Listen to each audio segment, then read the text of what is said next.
So today I'm going to a Bonsai Nursery. I'm going to pick up I'm actually going to try to pick up a cheap nursery stock that I can give a quick transformation and make it into a bonsai looking tree. I'm honestly not sure if I'm going to find the material I have in my mind, but I'm going to Kimura Bonsai Nursery. It has a new name. I can't pronounce it at the moment.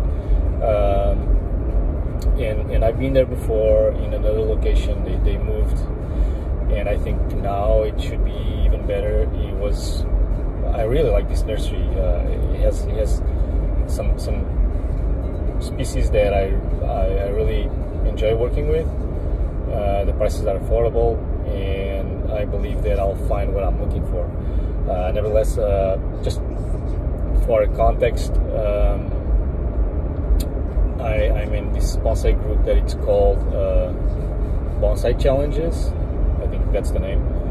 And once in a while they have a challenge. So this time is acquiring a cheap bonsai nursery stock and give it a transformation, and then it's determined by the group members who accomplish the best or the most adequate transformation.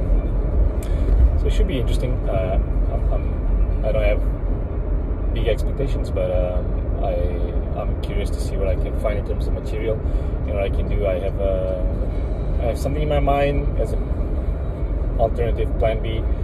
So one option is to find a tree that has features that are good for this kind of immediate bonsai look transformation. And the other option that I have is actually to do a tanuki, a fake old tree, let's say.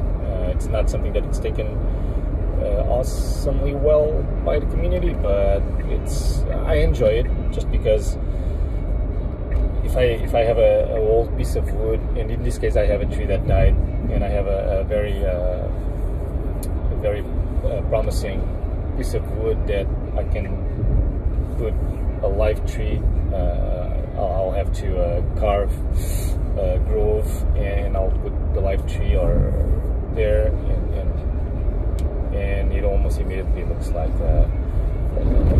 an awesome, great little old-looking bonsai. I prefer not to go in that direction, just so that I don't have to deal with it's not a real tree, or it's a fake, or it's a tanuki. When I started doing bonsai, I actually did quite a handful of tanukis, and the biggest difference between making a tanuki and just starting a transformation on a tree is that a tanuki will give you that instant reward where you have something really, you can have something really nice looking if you know exactly what to do. And aside from that, it allows you to explore techniques like carving, wiring, going immediately for a secondary or tertiary wiring, refinement, or moving into refinement pretty fast, opposed to buying cheap material, having to thicken up the trunk, or considering that to thicken up the trunk is going to take a lot of years. And if you transform immediately to a good-looking little tree, you might slow down that growth. So you have to consider what do you want to jeopardize, the thickness of the trunk or styling it immediately. So yeah, let's see what I come up with. I'm gonna try to make a small video to show you the nursery and give you a few points on how to select material, young material or cheap material, and start from there. As a rule of thumb, you want to select a tree that has some thickness already in the trunk, has some movement, and you wanna immediately find something that has a good nabari. Or so I'd say priorities would be nabari, thickness and movement of the trunk, and then the rest is secondary. It just has to have enough branches, enough ramification to give you the good results. So when I go to the nursery, I'll probably have to spend some time going. Well, first we gotta determine what kind of tree we want. In this case, I'm going for junipers.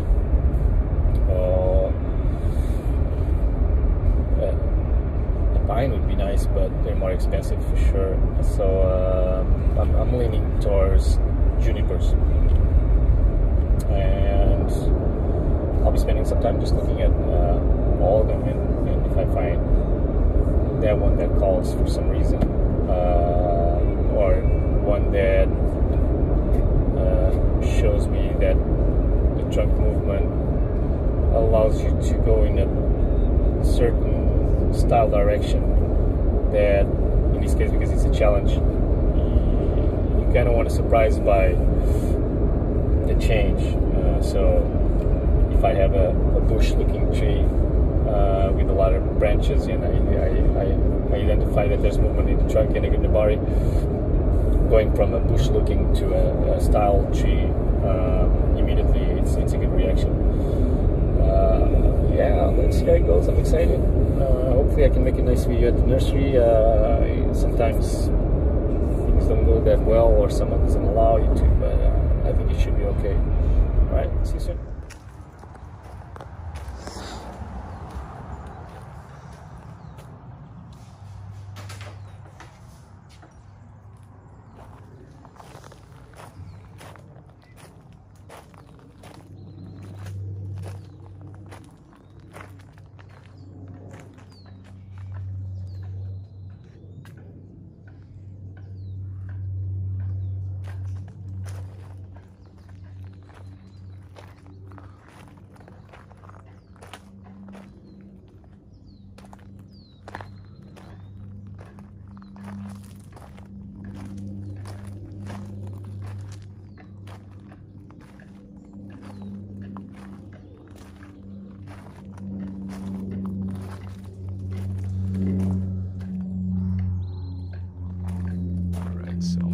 Some young material. This is beautiful. The weather here looks like it has to be amazing.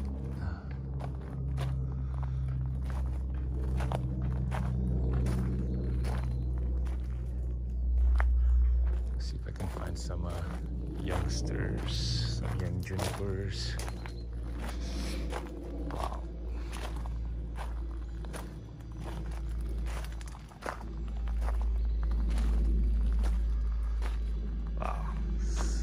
Pomegranate. Look at that. Alright, some young junipers.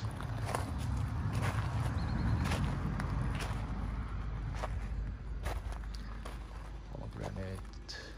Gold.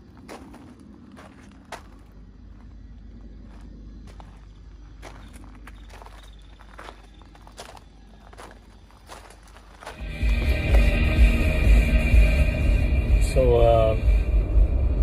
Kimura was great. Beautiful garden, beautiful house. I love it.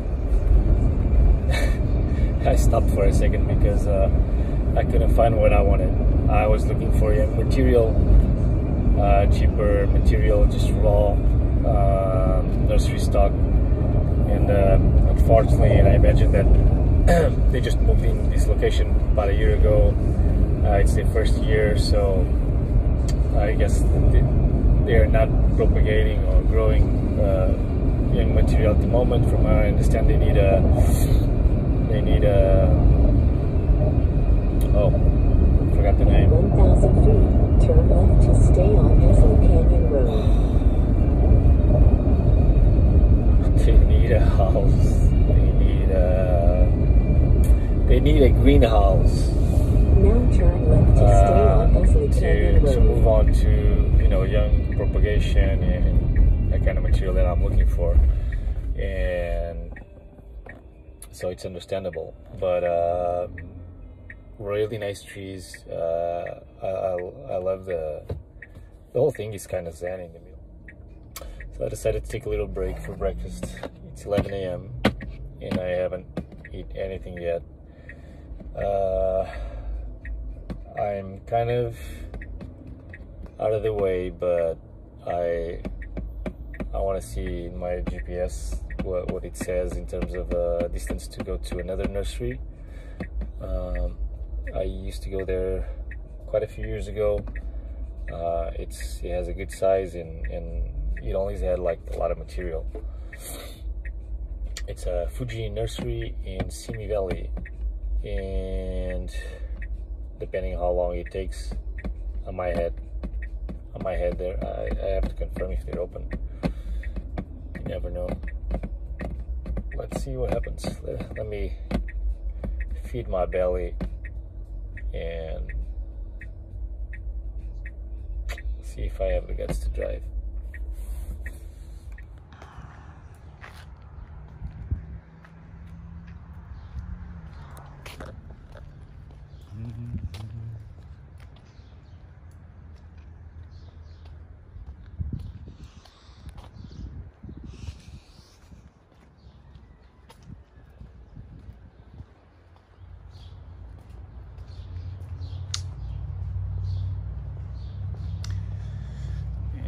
At Fuji Bonsai Nursery. Honestly, this was the first nursery that I visit here in California, and it still is the most impressive. And I have a bunch of stock, young material, mature material. It's really cool. I was looking for junipers, but it might be that I actually am gonna go for some kind of different animal. I smelled horse manure, so animal just came to my mind.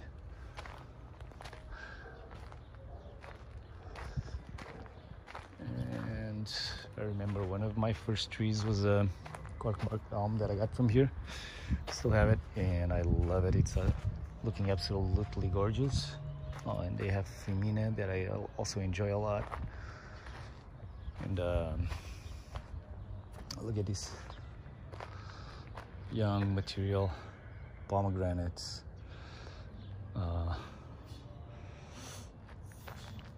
cork, oak. There's this one, pomegranate as well. Yeah. School olive, pomegranates. I was looking for the corkbark elm. Did I miss it?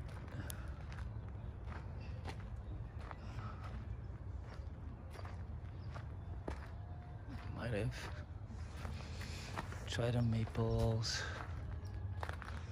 I'm assuming that's private collections.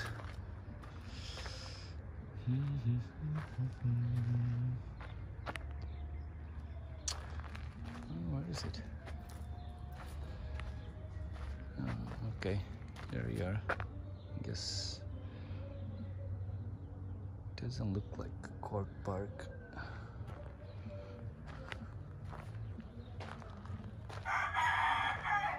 Oh, there they are. Small kind.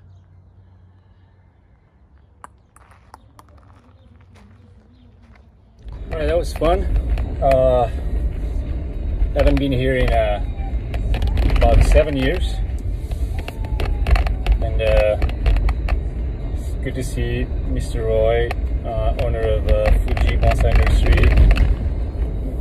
Just like the first time I came to the nursery, and he's working on trees, styling trees, and his helper, his employee, I don't remember his name, styling trees as well.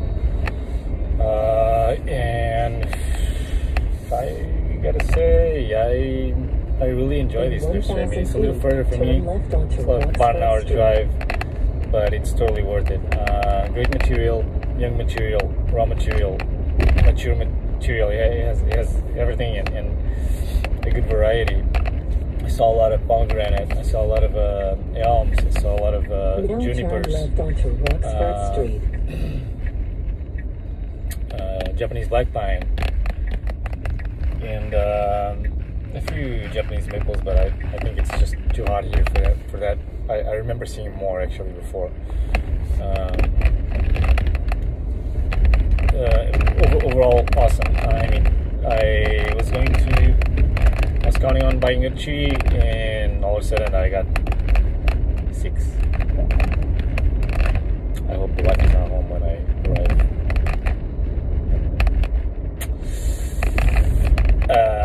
Yeah, I found them. Yeah, it was on the road, and I just had to adopt them. That's what happened. Moving on. So I actually got 2 Shinpaku, 4 years old. It's not amazing thick or anything like that, but it's at a stage where I can bend. They're like a thumb thick, and it kind of splits, so it gives me the opportunity to make some twisted full movements.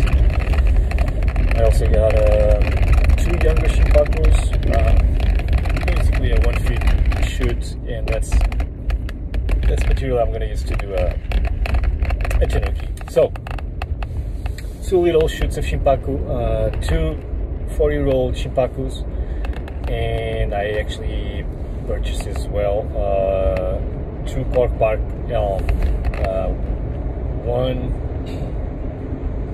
is for my neighbor, who's starting to get a little bit addicted to bonsai, and the other one is for me. And In 1,000 feet. the reason I purchased more, and I have enough, to be honest, of Chinese elm, cork bark elm, because I did propagation, root cuttings, and I did some just regular cuttings. Now take exit 158 on the right. And I have enough of them, but I want more. I like them; they do so well, and because I bought it in a gallon container, or I think 2 gallon. I'm gonna have a lot of root cuttings coming up next year when I repot, and in the meanwhile, I'll just look at it, style it, and that's it. Great time. This was fun. I hope you enjoy it. Now I'm going to my car is getting a little crazy driving, and now I'm going to style the Shinpaku, and I'll make a video of that. So I'll show you what I purchased and what kind of material I look for and why in this next video. Right? Have a great time. See ya.